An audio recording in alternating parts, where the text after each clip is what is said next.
Hello, my name is Zach Carroll, and this is my project of AIDS and prostitution. Prostitution is the profession of committing sexual acts in exchange for money. This presentation primarily focuses on women. The person who receives payment for sexual services is called a prostitute, and is also known as a sex worker.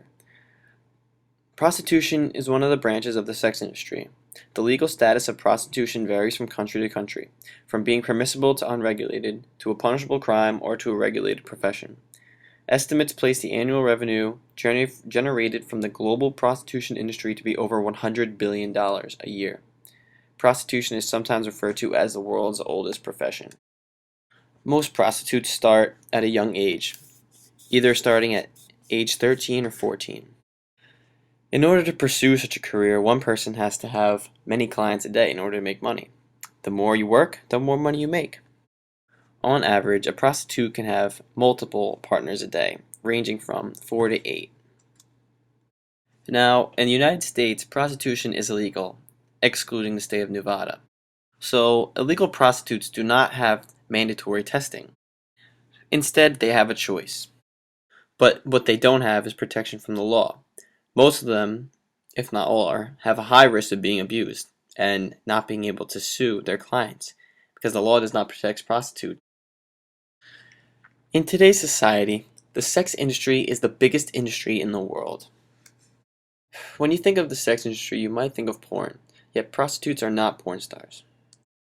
Prostitutes instead work on the streets if they have to illegally, or they work in brothels. Now, in Germany, which is deemed the biggest brothel home in all of Europe, has over 1 million customers a day. They also have over hundreds of thousands of prostitutes working there. Yet, in Germany, prostitution is legalized in certain areas. In 2002, the government passed the Prostitution Law of 2002, which recognizes the contract between sex workers and clients as legal and introduced the right of sex workers to sue clients unwilling to pay for sexual services already provided. In addition, the sex workers receive the right to health insurance and Social Security. The law also forbids the right of direction by the employer in cases where a sex worker is employed at a brothel, for instance.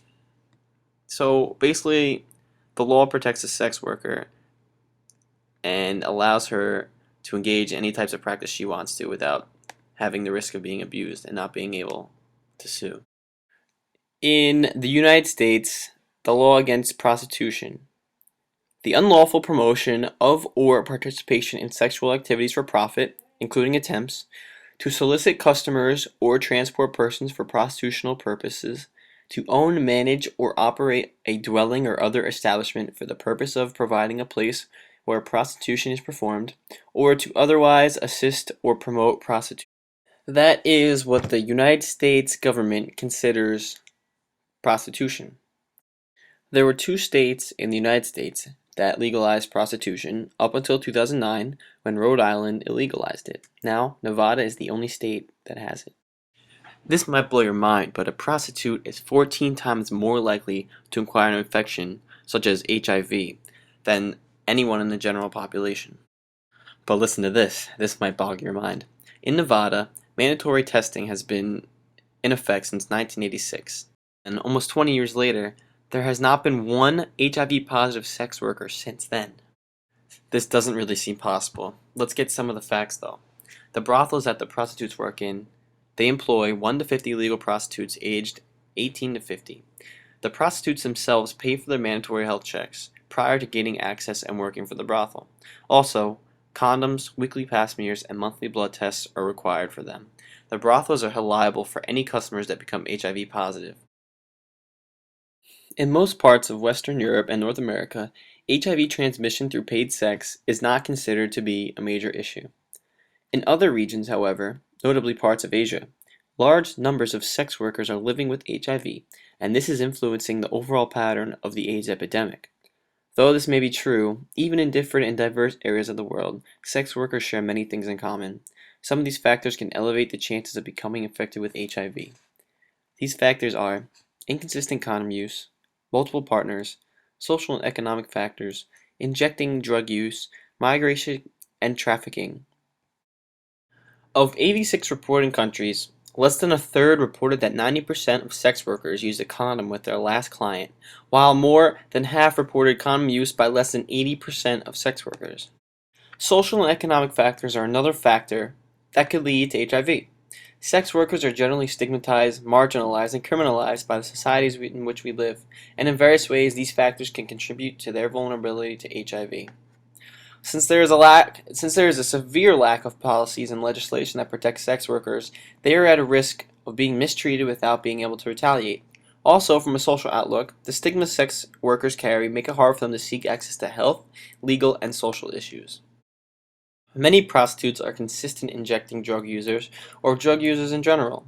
In 2010, out of 113 countries reporting the existence of HIV programs aimed at sex workers, the least commonly reported interventions were those that targeted the needs of sex workers who also injected HIV. Now, you may think that through intercourse is the most common way that sex workers become infected with HIV, but it is not. Through the use of injecting drugs is. The overlap between sex work and injecting drug use is linked to growing HIV epidemics in a number of countries throughout Eastern Europe and Asia. Now, I think this slide is something that you need to hear and see rather than just look at. Data were available for 14 Asian countries, whereas HIV prevalence in women aged 15 through 49 in these countries is 0.18%. For sex workers, it is 5.2%, meaning their risk of HIV is 29 times greater. In sub-Saharan Africa, data were available for 16 countries, whereas HIV prevalence for women in the general population is 7.4%. It is 36.9% for women who sell sex, meaning their risk is 12 times greater. In Latin America and the Caribbean, there were data for 12 countries, with a background female HIV prevalence of 0.4% and 6.1% for women who sell sex. Their risk is also 12 times greater. In the Middle East and North Africa, 1.7% of female sex workers had HIV. In Eastern Europe, prevalence was 10.9%. However, because data were only available for a handful of countries in these regions, further analysis was not felt to be reliable. Now, this happens to prostitutes because they don't take the necessary precautions that they should. They should always use condoms. They shouldn't share needles with other people. But they do, and education is the reason why. Now, if prostitutes take the necessary precautions, HIV will definitely decrease in sex workers. Things they could do are constantly test themselves, use condoms 100% of the time, decrease injecting drug usage among them, join treatment programs, and even legalizing seems to decrease HIV in sex workers because of the government hands-on approach. Among other things, education is vital. It can teach sex workers how to handle the dangerous risks they take, inform them of the dangers of HIV, teach them how to prevent becoming infected with HIV, and ultimately stop the spread of HIV amongst themselves and others. For example, in Thailand, the government took a hands-on approach to tackle the problem of HIV among sex workers. In the early 1990s, they implemented the 100% condom program, which imposed obligatory condom use in sex establishments. This significantly dropped STD and HIV rates. Legalizing has a little asterisk next to it because it imposes a sticky situation. Let's take Germany for example. Germany has areas of legal and illegal prostitution, yet in the areas that allow it, the secretive demand for prostitutes come into play. As stated before, prostitutes serve millions of men a day in Germany. The higher the demand, the greater the supply. Sometimes women migrate to search for better opportunities, which Germany serves, or some get trafficked and forced into prostitution. The women that get trafficked are most vulnerable to exploitation because they have little social power and are least likely to be able to ask for help. In many ways, legal prostitution can be beneficial in the fight against HIV. Since sex workers have to pay taxes on their income, the revenue can be a source that could pay for other necessary things that the country needs. The fact of the matter is that prostitution is never going to go away. It has been here for thousands of years because people need a way of making a living. The potential for legalizing it does have its benefits, but there are also possibilities of trafficking and an increased number of women becoming prostitutes.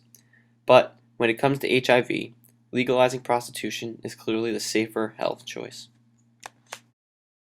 And that's my presentation for AIDS and prostitution. Here is my works cited. I hope you enjoyed my time, and I hope you enjoyed this little semester we had. I hope all of you do great.